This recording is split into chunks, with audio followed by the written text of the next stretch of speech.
Tani një pyetje, po pyes njeriu më kompetent. A është zbatuar platforma Katowicës në Shqipëri? Platforma Katowicës është një orientim që është realizuar nëpërmjet atyre bashkëpunëtorëve kryesor të Ramizit, por që është një qëndrim i përzier, nuk është një qëndrim konkret i platformës Katowicës. Prandaj thashë që të kuptohet që reagimi që është bërë dhe ndryshimi i sistemit është një pasojë e asaj gjendjes së akumuluar në të gjithë 45 vjetët e pushtetit popullor, që konsiderohet si pushtet popullor, por në fakt që populli ngeli i zhgënjur dhe përjetoi pasojat më të rënda.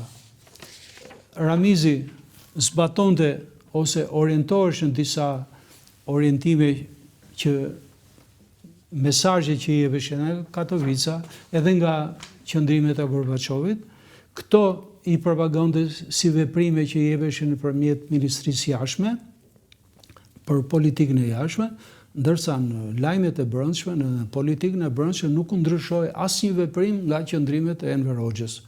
Janë disa momente shumë interesante. Për shembull, kur kam liruar këto personat që akuzoheshin për krime të rënda, për sabotime, për terror, edhe në Shkodër, edhe në Elbasan, kam liruar personat, kam dërguar dhe informacione, këto relacione nuk i jepeshin në shtypin e brendshëm, po agjencia telegrafike i jepte në botën e jashtme me emrin tim. Edhe kudo flitesh në botën e jashtme për liberalizim. Edhe kur vini falenderime, për shembull për çështjen e Elbasanit për ato, më dërgoi një mesazh falenderues Ramizi, nuk morin telefon, mori një herë në telefon, pastaj nëpërmjet Enver Alili më dërgoi një mesazh, erdhi Enver Alili, më takoi, më tha që shoku Ramiz ka qenë shumë i kënaqur se agjencitë e huaja kanë folur pozitivisht për Shqipërinë. Kam një pyetje, ka një debat gjatë regjimit komunist, kishte më pak ngjarje, më pak vrasje se sa mbas 90-s? Se ju jeni njeriu kompetent që mund ta thonë. Kriminaliteti ka qenë shumë i pakët. I pakët? Shumë i pakët, shumë i kufizuar. Vrasjet? Shumë i kufizuar. Vetvrasjet ishin të jashtëzakonshme. Edhe disa fshi ishin, zoti Lame. Nuk beshin publike, nuk beshin... Vrasjet ato misterioze, edhe unë mbështes atë idenë që janë veprime arbitrare, janë veprime të palishme, po janë vrasje, mund të konsiderohen veprimtari konkrete, por që nuk vërtetohet.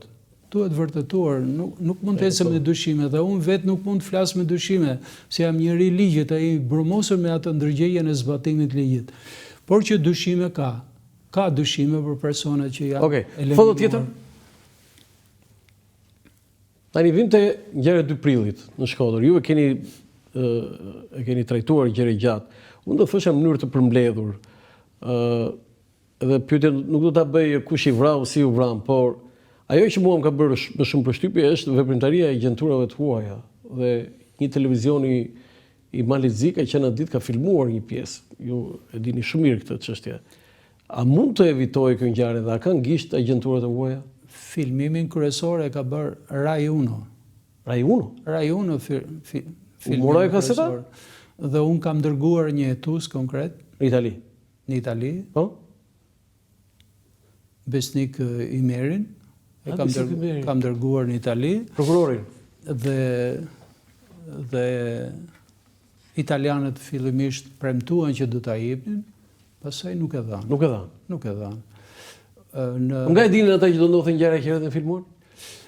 Unë thash pak përpara në tetor të vitit 1990 u hoq kontrolli i ambasadave. Ato kishin mundësi. Këtu kishte. Edhe aty fillon veprimtaria më e zgjeruar. Njerëzit kishin mbështetje, por nuk mendoj se ka qenë ndonjë veprimtari shumë intensive e agjenturave të huaj që konsideroheshin sepse populli vetë nuk doron dot më.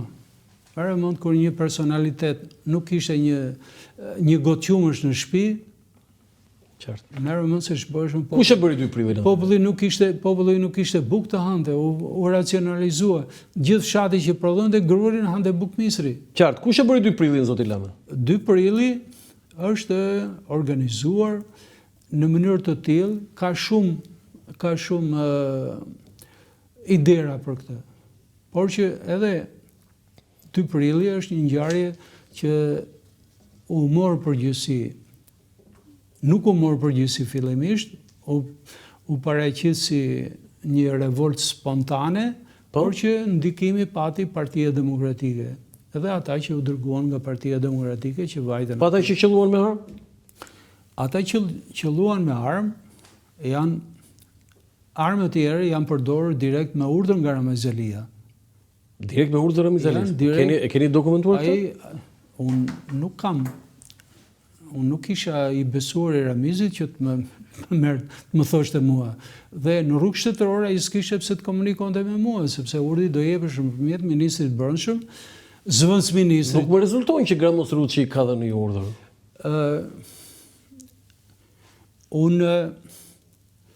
Unë dokumentuar. Unë hetova çështjen dhe pikërisht ky hetim që unë bëra për të zbuluar përgjegjësinë kryesore që fillonte nga Ramizalia, mua më çoi në shkarkimin që u bë me votën unanime edhe të 2 krahëve politike në Kuvendin Kombëtar. Sepse unë në planin e hetimit kam evidentuar përgjegjësi që dalin nga Komiteti Qendror për urdhrin e dhënë dhe për pasojat që ardhin. Jo, e kam fjalën që Gramos Ruçi nuk rezulton që të ketë një dokument, se nxjerrë një dokument aty, po s'është autentik dhe s'ka protokollim. Urdhrat jepeshin me gojë, dhe këto urdhra nuk dokumentohen.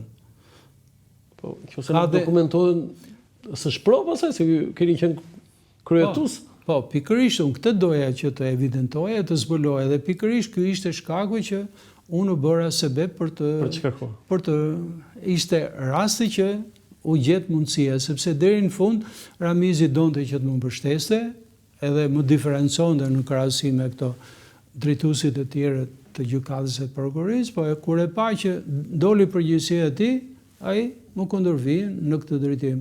Urdhri është dhënë nga Ramizi, konkretisht zëvendësministri ka komunikuar me kryetarin e Degës së Punëve të Brendshme, edhe kryetari i Degës së Punëve të Brendshme i ka dhënë urdhër shefit policisë që ishte në bashkë me policët para Komitetit Partisë. Ka qenë një veprimtari e pa deklaruar që mbajë sekret, sepse unë dhash urdhër që të merreshin të gjitha armat e bësh ekspertiza. Të bësh ekspertiza. Vërtet u mblodhën dhe u bë ekspertiza nga ekspertët ligjor, kriminalistë të Ministrisë Brendshme, po edhe nga eksperti që unë kisha krijuar laboratorin kriminalistik në TUSI, dhe u dha mendimin që armët nuk ka asnjë armë që është përdorur nga forcat e rendit.